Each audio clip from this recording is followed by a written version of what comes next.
Lapisan lendir itu menyelimuti dinding sel. Lendir berfungsi membantu pergerakan atau meluncur pada cyanobacteria uniseluler serta gerak bergetar atau maju mundur pada cyanobacteria yang berbentuk benang atau filamen. Contohnya itu Oscillactoria. Kemudian pada dinding sel itu mengandung lapisan peptidoglikan yang tipis dan berfungsi untuk memberikan bentuk tetap pada ganggang dan melindungi isi sel. Kemudian yang ketiga, membran sel bersifat selektif atau permeabel dan fungsinya itu membungkus sitoplasma dan mengatur pertukaran gas. Kemudian membran fotosintetik itu merupakan pelipatan membran plasma ke arah dalam sitoplasma yang berfungsi untuk berfotosintesis.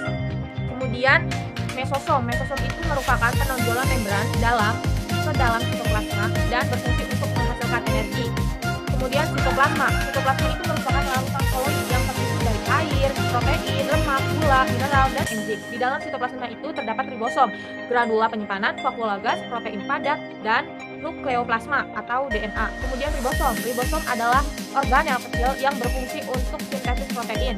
Kemudian granula penyimpanan berfungsi untuk menyimpan cadangan makanan. Kemudian vakuola gas itu berisi udara yang menyebabkan tubuh cyanobacteria itu bisa mengapung di permukaan air sehingga mendapatkan cahaya matahari untuk berfotosintesis. Kemudian nukleoid merupakan materi genetik yang tersusun dari DNA dan tidak dikelilingi membran. Nukleoid terdapat di lokasi tertentu. Klasifikasi cyanobacteria. Yang pertama, kingdomnya itu Monera, kemudian divisinya itu Cyanophyta atau Cyanophytae. Dibedakan dalam 3 ordo yang berdasarkan bisa tidaknya membentuk spora, yaitu yang pertama ordo Phococales. Phococales itu berbentuk tunggal atau kelompok tanpa spora dengan warna biru kehijau-hijauan. Contohnya itu adalah Crococcus, Leucapsa, dan lain sebagainya. Kemudian yang kedua itu adalah ordo dari Chamaesoconales atau alga bersel tunggal, merupakan koloni berbentuk benang yang mempunyai spora. Benang-benang ini merupakan hormogonium yang dapat merayap dan membentuk koloni baru. Kemudian yang ketiga adalah ordo Hormoganes. Ordo Hormogonales itu merupakan koloni yang berbentuk benang atau diselubungi suatu membran. Kemudian benang-benang tersebut melekat pada substratnya. Reproduksi cyanobacteria terdiri atas 3. Yang pertama, pembelahan biner, yang dimana selnya dapat langsung terpisah atau tetap bergabung membentuk koloni. Lalu yang kedua itu fragmentasi, merupakan reproduksi dengan cara memotong bagian tubuh. Lalu bagian tubuh tersebut akan membentuk organisme baru. Lalu yang terakhir itu yang ketiga, spora atau pembentukan spora. Nah, terjadi pada saat keadaan kurang menguntungkan dan akan membentuk spora yang merupakan sel vegetatif. Dalam pembelahan biner ini, terdapat dinding sel, membran sel, dan tahapan pertamanya terjadi pemanjangan nukleoid, yang dimana nukleoid itu selanjutnya akan terbagi menjadi 2, menjadi dinding sel dan membran sel. Kemudian, nukleoid ini yang telah menjadi 2 ini akan mulai membentuk sekat atau disebut juga dengan septum. Karena nukleoid telah terbagi menjadi 2, ada dinding sel dan membran sel, dan membentuk sekat juga, maka sekat itu akan memisah, tetapi belum memisah secara sempurna ya.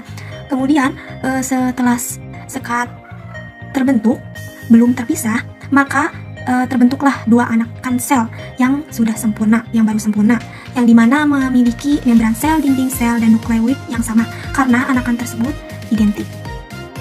Dilihat pada gambar yang berwarna hijau ini, merupakan salah satu spesies yang reproduksinya secara pembelahan biner, yaitu Synechococcus, yang dimana Synechococcus ini merupakan ganggang hijau biru yang banyak ditemukan di laut. Reproduksi cyanobacteria yang kedua yaitu fragmentasi, yang dimana dalam fragmentasi ini sudah adanya septa dan ada nukleus serta spiral kloroplas. Nah, karena adanya septa, maka akan terbentuk 2 anakan yang baru tanpa adanya tahapan yang seperti pada pembelahan biner. Nah, reproduksi fragmentasi ini merupakan reproduksi vegetatif yang hanya terjadi pada cyanobacteria filamen atau batang. Maka pada cyanobacteria yang bentuknya bulat atau koloni tidak akan terjadi reproduksi secara fragmentasi. Nah, contohnya itu pada salah satu spesies Oscillatoria, dan ada contoh yang secara mikroskopisnya yaitu pada Timbia.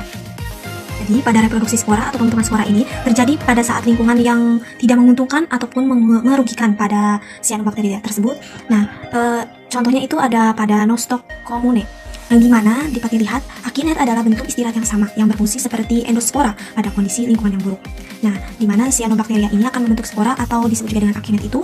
Ya, nah akinet ini merupakan sel vegetatif karena penimbunan zat makanan, lalu akinet akan membesar dan menebal. Dinding akinet tebal dan tersusun atas protein sehingga menyebabkan akinet tahan terhadap lingkungan yang buruk. Nah, lalu saat lingkungannya sudah aman, maka selanjutnya akinet akan tumbuh menjadi sel bakteri yang baru.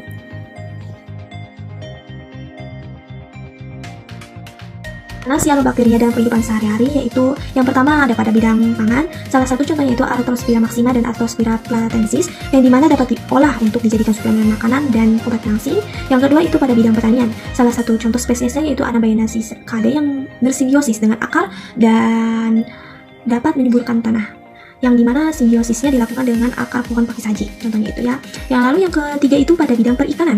Salah satu spesiesnya yaitu Oscillatoria sp, yang dimana spesies ini mengandung banyak protein tinggi sehingga baik untuk makanan ikan. Dan spesies kedua itu ada Croococcus sp yang hidupnya di perairan air tawar yang bisa menghasilkan oksigen.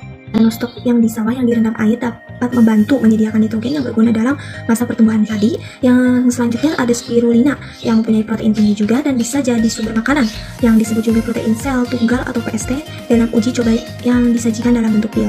Lalu ada cyanobacteria yang bisa mengikat nitrogen di alam. Hal ini dapat menguntungkan tanaman di sekitar mereka untuk bisa tumbuh subur. Lalu yang terakhir ada cyanobacteria sebagai vegetasi perintis yang dimana bisa membentuk lapisan di tanah gundul dan membuat lingkungan tersebut bisa dihidupi oleh tanaman yang lain. Cyanobacteria memiliki ciri uniseluler dan multiseluler, yaitu uniseluler biasanya berbentuk bulat dan hidup soliter, tetapi ada juga yang hidup berkoloni. Lalu multiseluler berbentuk benang-benang yang contohnya seperti Oscillatoria, Rivularia, dan Ariabaena. Cyanobacteria merupakan organisme prokaryotik, yang berarti belum memiliki inti sejati. Dinding selnya terbuat dari peptida, hemiselulosa, dan selulosa. Cyanobacteria memiliki pigmen biru kehijauan, yaitu ada klorofil, karoten, phycoerythrin, dan phycocyanin. Cyanobacteria bersifat autotrof. Struktur tubuhnya mirip dengan bakteri gram negatif, yang berarti lapisan peptidoglikannya tipis. Cyanobacteria tidak memiliki alat gerak, bereproduksi secara aseksual dengan cara pembelahan biner, fragmentasi dan pembentukan membentuk hormogonium. Bakteri cyanobacteria hidup bersimbiosis dengan organisme lain, tetapi dia hidup bebas. Hal ini bisa terjadi karena cyanobacteria merupakan organisme yang bersifat fotoautotrof, yang berarti dia dapat membuat makanannya sendiri atau berfotosintesis dengan menggunakan karbon dioksida, amonia, nitrat, dan ion organik atau fosfat.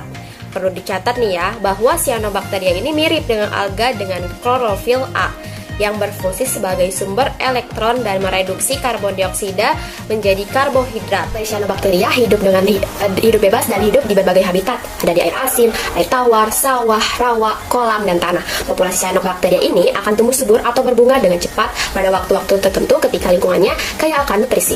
Blooming cyanobacteria terjadi pada air yang mengandung limbah industri atau pertanian yang mengandung nitrogen atau fosfat tingkat tinggi. Populasi cyanobacteria yang melimpah juga dapat memberikan warna pada habitatnya seperti Oscillatoria rubescens. Cyanobacteria dengan pigmen merah yang memberinya warna merah di Laut Merah Timur Tengah.